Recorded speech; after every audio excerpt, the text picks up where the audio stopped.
So guys, I think I made a video with regards to the mileage adjustment thing, and there were quite a few people that had millions of questions.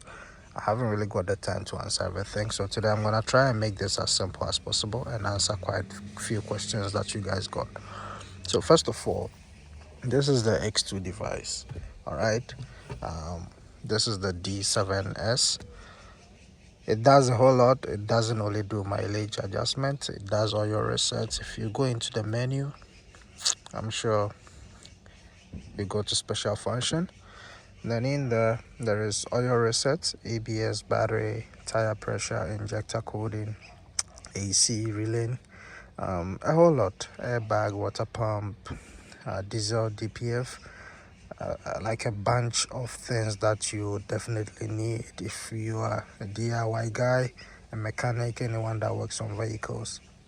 So it's not only mileage that it does, but it seems like the most common, and I don't know what you guys really like about the whole thing is the mileage aspect, and that's okay. I mean, there, like I said, there are quite a lot of reasons or different reasons why anyone will probably want to do this, and I just want to put a disclaimer out there.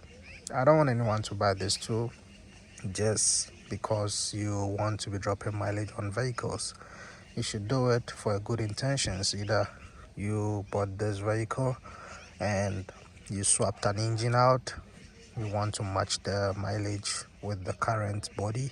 I mean, that's a good enough reason. Or maybe there could be a whole lot of reasons, right? Like maybe you bought the car, but you noticed the cluster doesn't function and you bought a new cluster. When you buy a new cluster, the mileage will not be the same. Some vehicles. So some of them, they will come with the mileage of the cluster, which means you will get the mileage which was on the previous vehicle. So in that case, if you want to adjust, it's a good enough reason. But buying the two just for the purpose of dropping vehicles, it's illegal and you can be arrested for it. I only do this for educational purposes. So please take notes whenever you are buying these two. All right. The next question that I got is, can this support my vehicle? And there were a whole lot of vehicles that you guys posted. If it does support. So this thing does not support any car, okay? There are quite some cars that it supports, and some of them it does not support.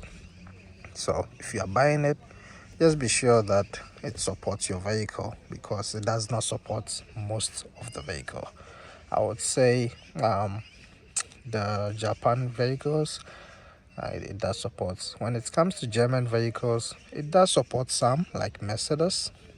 Audi, it's 50-50. BMW, it's a no-go zone. I don't know why, but BMW security is very tough to hack, so you cannot bypass or drop mileage with this tool on a BMW. So if you have a BMW and you want to drop mileage, maybe this tool is not for you. You're probably going to need something else. There are circumstances where I've had a car planning to see if it can work for it, and it didn't. So there are quite a few of them. So please take note of that whenever you are buying the tool, because it does not support each and every vehicle. All right. If you also want to see a list of the vehicles that it support, I'll give you guys a few lists. I think inside there should be a few lists in it. So there is America, Asia, China, Europe. You just have to choose based on where your car manufacturer, where the car is made. So if it is Dodge, it's America. Asia, Asia should be Geely, and no, I think that's China. And Europe, talking about BMW, Audis and stuff. So if you go in, they'll give you a list of the vehicles. I will just try going a bit so you guys can see what's happening. So Europe, Audi, Bentley, Benz, a whole bunch of, but you don't see BMW here. Okay, so for instance, this car is a Ford, and I'll do a mileage adjustment for this car so you guys can see what's happening. I hate it when Ford does this noise thing. It's so annoying. So like I said, there's a whole lot of things that this thing does. I think you guys should also look into other things that it does, unlike just focusing on the mileage aspect. When you go to diagnose, there are 2 or 3 options for diagnose. You get the OBD, which is just a regular diagnosing, and then you get the full system diagnose. So in that case, the car will diagnose the whole body, the chassis, everything, and give you a full list of code on the vehicle. Another thing is, this thing is not free. I think on Amazon you can pick this particular one for about 600 and something. It all depends. Sometimes the prices go up, sometimes it drops. So when you buy it, that's not it. I think you do have like 3 or 2 years software upgrade. What that simply means is, when you buy these two, you can use it, get updates, everything for that duration. So after 2 or 3 years, I'm not sure how long it is, after that the subscription expires and you need to pay. And I'm not sure how much it is, probably 100 and something for that subscription. If you do not pay, you'll still be able to use the machine, but then you're not going to be getting updates of the recent software. So if something new comes, you're not going to get an update, but it will still function. So just bear that in mind. It's not a lifetime. When you are buying it, you're only going to be able to use it for a couple years, and then from there you have to buy the full subscription, and that's how it works. Another question that I also got is, how do I connect the device to the car? And it connects to the OBD port.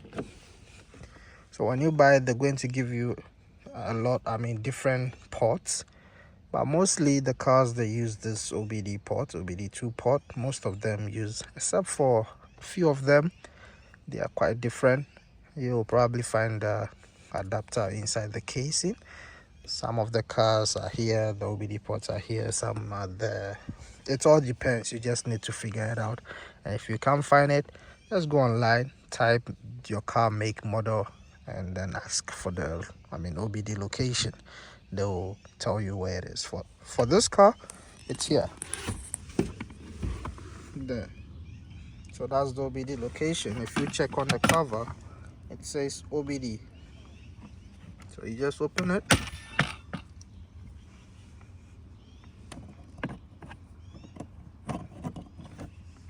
So you just connect it to the OBD port, and it's going to communicate with your, the scanner. It's just the same ports that tuners use in case you want to tune your car, in case you want to read code. It's the same port that you need to use for that. So I think I saw that question today. I'm not sure when this video will be released, but that's where it is. Okay, so we're going to drop mileage for this car.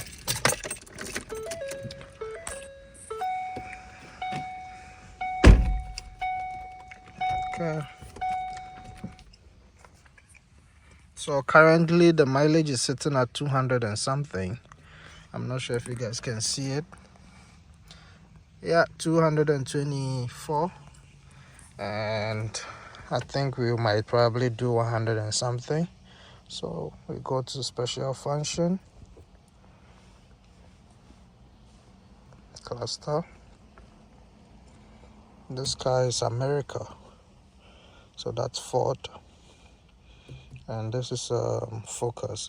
The crazy thing is, sometimes you will see, let's say it's Ford, but it does not work for it, and there is a way around it. So if you see something like that and it doesn't work for it, you can use a similar model or make to drop the mileage. So let's say you go here, you're looking for Ford Focus, but it's not there.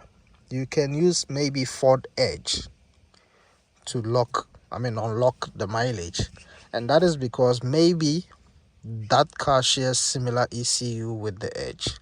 So sometimes you might be able to drop mileage with certain models if they don't give you the options.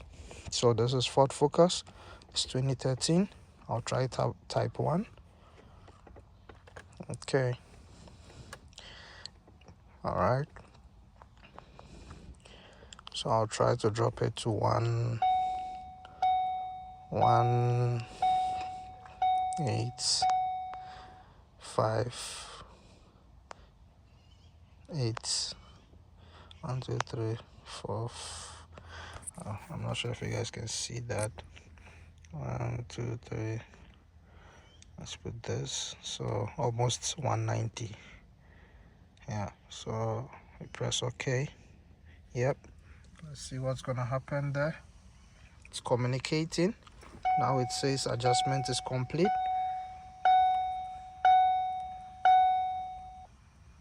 So still loading up, and mileage is dropped.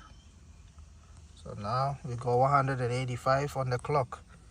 And like I said, this thing does not support every vehicle. Someone also posted that this thing damages your car. I've been using X2 for years now. I think it's about 3, 4, 5 years ish, and I have never had my car broken from doing this. Okay, I've had lots of vehicles I can't even count. I have never had my car broken because of dropping the mileage. But it is possible. Let's say you have a car, you want to drop mileage, and whilst in process your battery dies. So whilst you are trying to adjust the mileage, the car battery goes off in the process. Somehow it might affect the ECU. So whenever you are doing something like this, try as much as possible to get your battery fully charged. Turn off the lights, turn off radio, AC, and go ahead with it. Anyways, I have a check engine light. That's for the catalytic converter. Nothing really crazy. So guys, thanks for watching. I'm not sure if I've answered most of the questions. I'm sure I didn't answer everything, but probably most of them are answered. So if you have any questions with regards to this video, this whole mileage thing, drop it in the comment section. And do not forget, I've seen a lot of people view these videos. You guys do like videos like this, but you don't seem to subscribe. You don't seem to build a community. Do not forget, like, comments, let's vibe, subscribe to the channel. There's a whole lot of videos coming your way, and I really appreciate it. Thanks for coming, guys. See you in the next one. Drive safe. Peace.